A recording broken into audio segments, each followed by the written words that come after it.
جارحیت کے خلاف اور پاک فوج کے ساتھ اظہار یکجہتی کا سلسلہ پاکستان بھر سمیت دنیا بھر میں جاری۔ پاکستان کے چھوٹے بڑے شہروں میں پاک فوج سے اظہار یکجہتی کے سلسلے میں ریلیوں کا انعقاد زوروں پر۔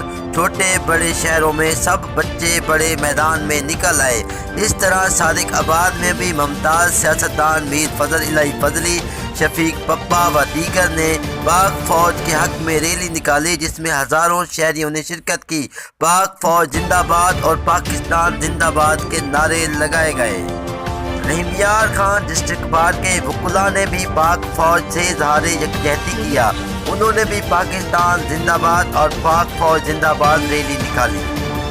صادق آباد کے نواحی قصبہ بھنگ میں بھی انجمن حسینیہ کی قیادت میں پاک فوج زندہ باد ریلی کا انعقاد کیا گیا۔ ریلی میں سینکڑوں شہریوں نے بھرپور شرکت کی اور پاک فوج کے حق میں نعرے لگائے اور پاکستان زندہ باد کے نعرے گونجتے رہے۔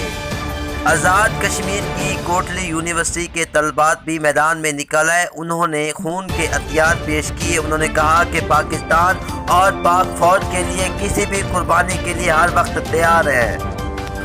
پاک فوج سے اظہار یکجہتی کے لیے صادق آباد کی مختلف سیاسی شخصیات بھی پیش سردار وحید حسن خان ڈہر، اے ڈی ناصر، سردار عبدالستار چانگ، چودھری محمد عمیر، جام کبیر انڈڑ، رئیس غلام مرتضیٰ تریلی، محمد دین جوہر، عمیر ضیاء، مخدوم سید احمد محمود، جام احمد یار ولانا، سردار ممتاز خان چانگ نے کہا کہ پاکستان کے لیے کسی بھی قربانی سے دریغ نہیں کریں گے۔ ہم پاک فوج کے شانہ بشانہ کھڑے ہوں گے۔